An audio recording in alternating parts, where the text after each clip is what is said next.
Today, we're going to be talking about how you can make money as a creator with group coaching, even if you have less than 1,000 followers.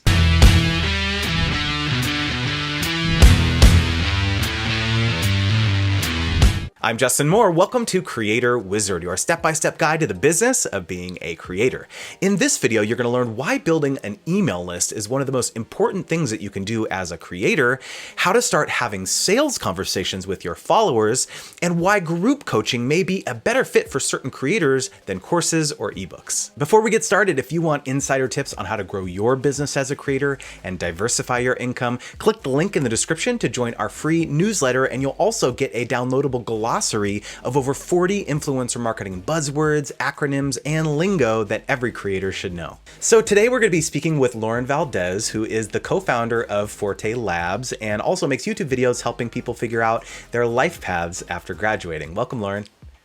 Hello, good to be here. Absolutely. So tell us a little bit about your background and why you started blogging and creating content on YouTube. Great, thanks. Well, I've always been a content creator in my day jobs. I've mostly worked for nonprofits, and when you work in a nonprofit, everyone does a little everything, like you're writing blogs, you're making videos, you're posting things online. And I'd done that for other people, but I'd never done that for myself. And I recently really wanted to start sharing things I've learned the hard way, the hard-earned lessons that I've learned. And this is something we actually teach in an online course that my husband and I run called Building a Second Brain. We tell people they have to transform their knowledge into something shareable. So I thought I had to start doing that for myself. And that's when I started blogging and making YouTube videos, which my husband had been telling me to do for years.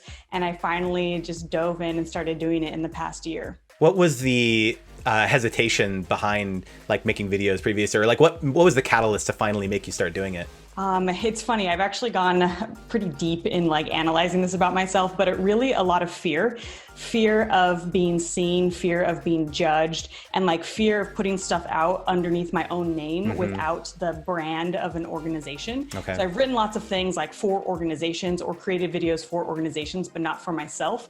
And last year, this was actually my goal. I set an annual intention, and my intention last year was being seen. And I actually started doing a lot of performance art and dancing and singing in public and acting and improv and all these things. And part of that was also blogging and writing and making YouTube videos. And so that was all a part of me trying to no longer hide and really just put myself out there, which I know is actually the most scary thing for a lot of content creators, is you're afraid of being judged, you're afraid of what people think. And working in the nonprofit space, my background's in city planning and public health, and many of my coworkers have their PhDs. I work in very academic spaces, government agencies, that sort of thing.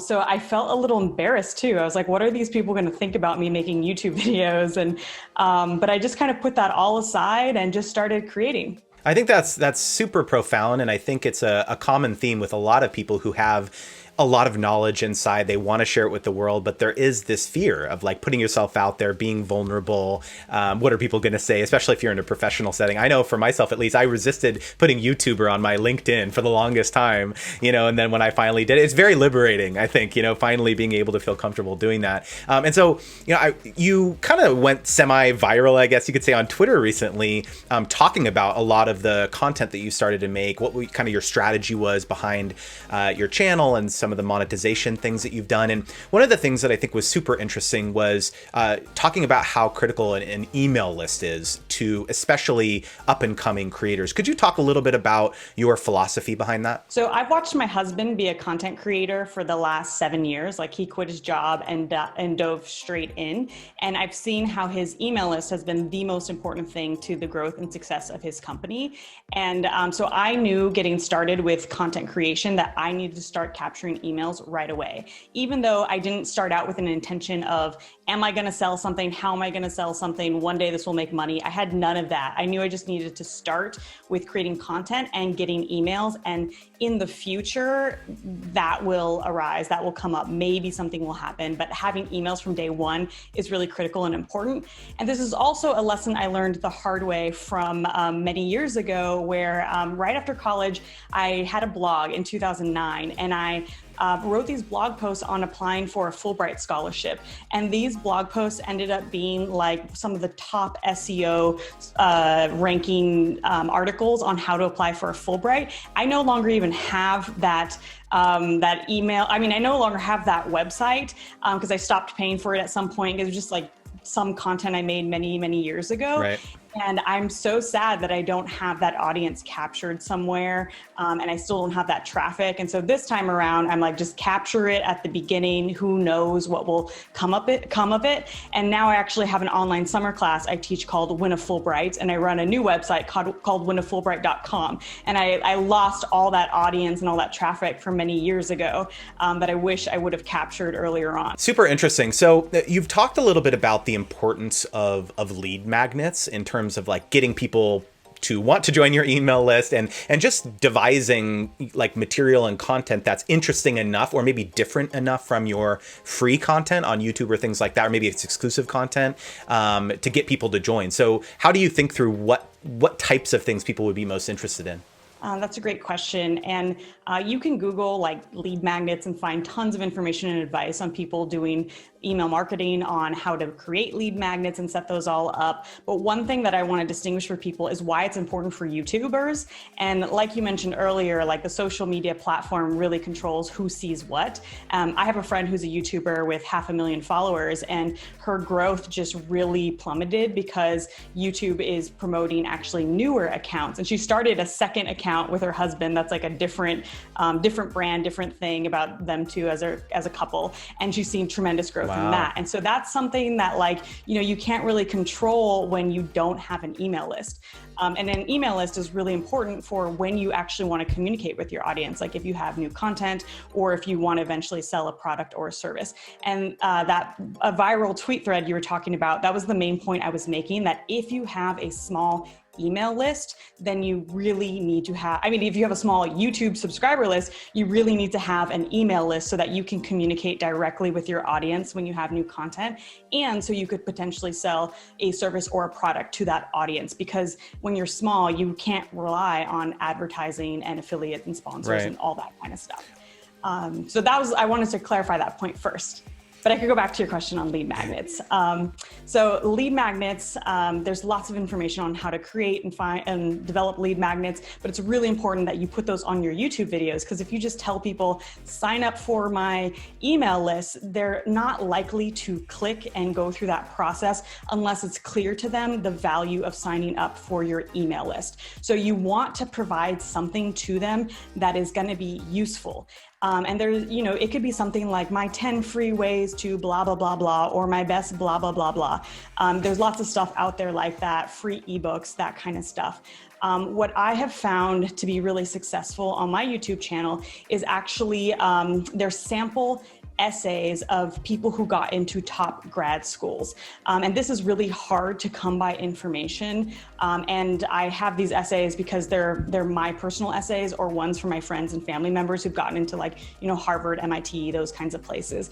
And it's hard to find good examples of those, but I've collected them from my friends and put them into a PDF, which is a very simple lead magnet. And so I go over how to apply for grad school in my videos. And then I tell people you can download a packet of sample essays from real people when you sign up for my email list. And so it's a really easy way to get people to my email list. That's super interesting. And I feel like creators always think that creating exclusive content is like so much work, but it's like, it sounds like for you is more like curation. It's like you kind of already have the stuff, you just kind of pasted them together. Obviously I'm simplifying it a little bit, but to your point, like oftentimes you're saving people time by like putting things into, or putting together information that's hard to find elsewhere. Super interesting. So you mentioned something like 83% of your, YouTube subscribers are on your email list. That seems pretty crazy. Like, how did you get that level of penetration? Did you market your list anywhere other than your YouTube, or it was just like, are you just like the champion of lead magnets?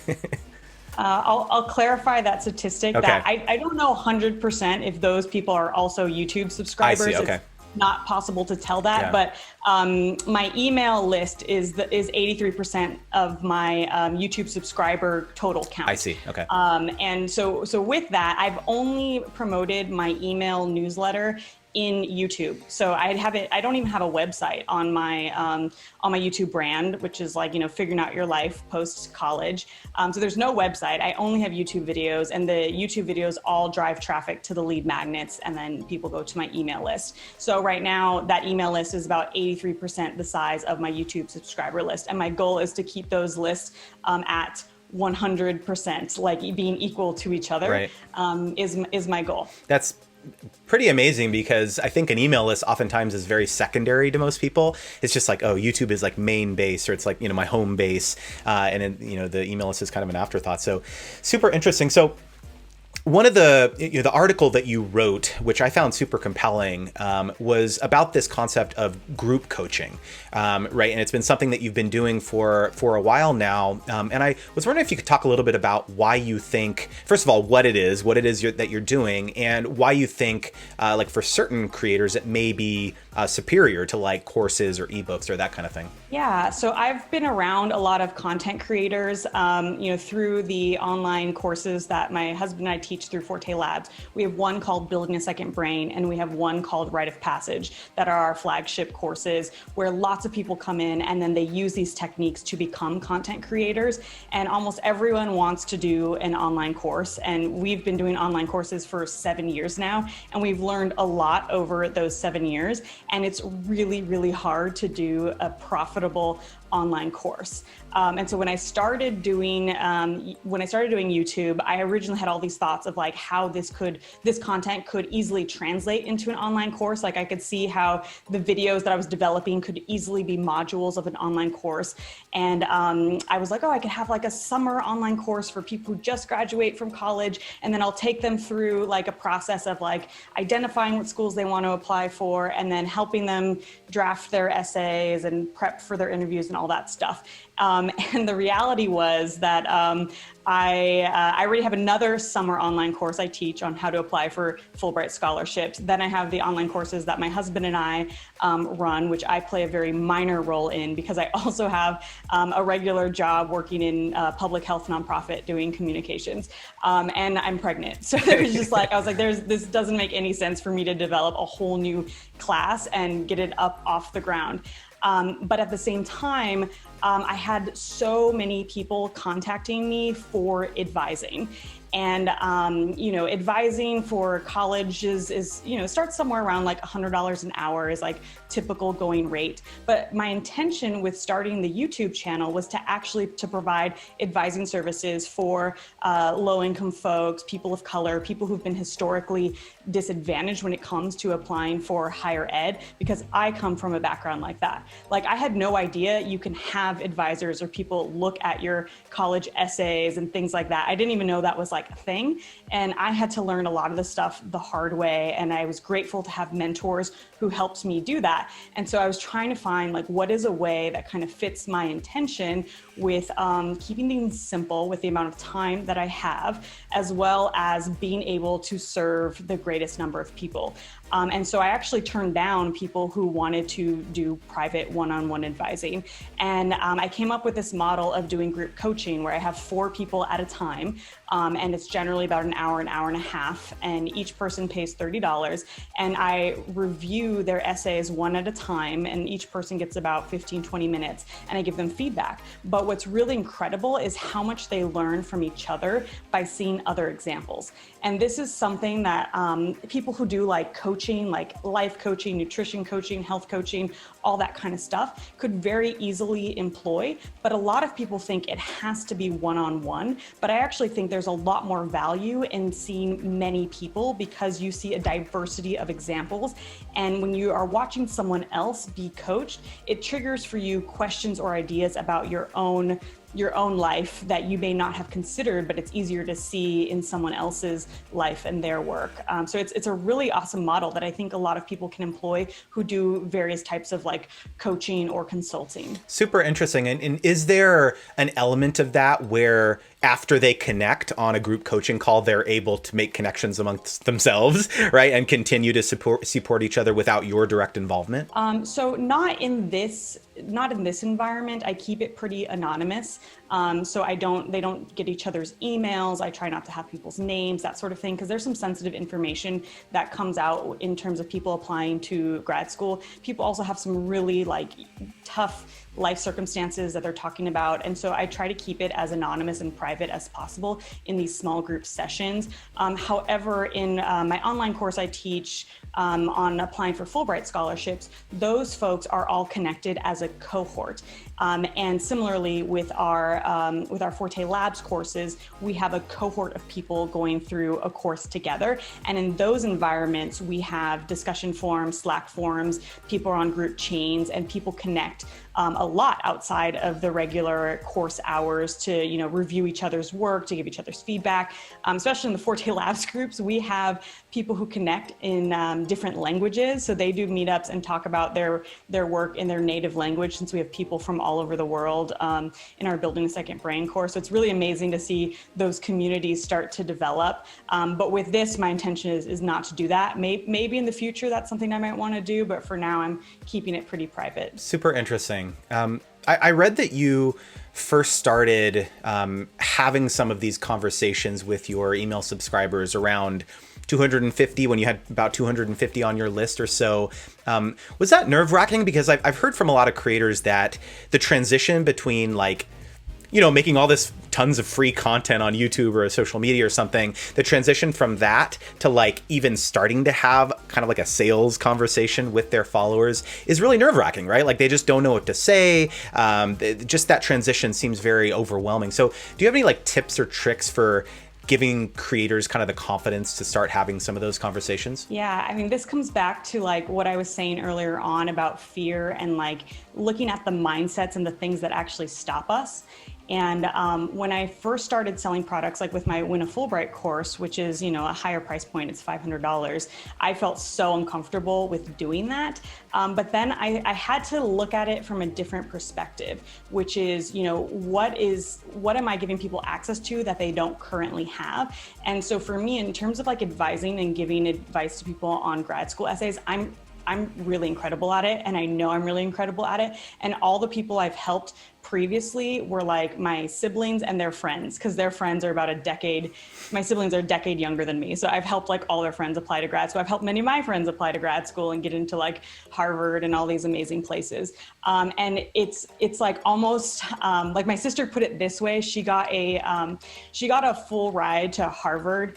And she had a friend who also applied for the same diversity scholarship who didn't get it. And my sister was like, I feel so bad because I have you to help me with this. And she didn't have someone like you. Mm-hmm. And I was like, wow, that actually is that's a problem, that she doesn't have access mm-hmm. to someone like me. And me selling something is giving more people access to a service that is really valuable. And so I had to reframe that for myself.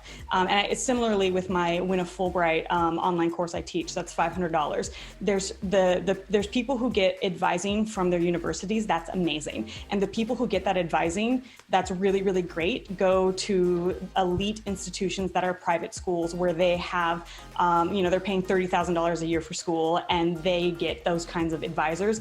I went to a public university with 30,000 students, and there was technically a Fulbright program advisor, but she knew nothing. She could not help me at all. And then I learned from other people that they had these Fulbright advisors at their universities who read their essays and gave them feedback and helped them. I was like, what? I didn't have that at my school.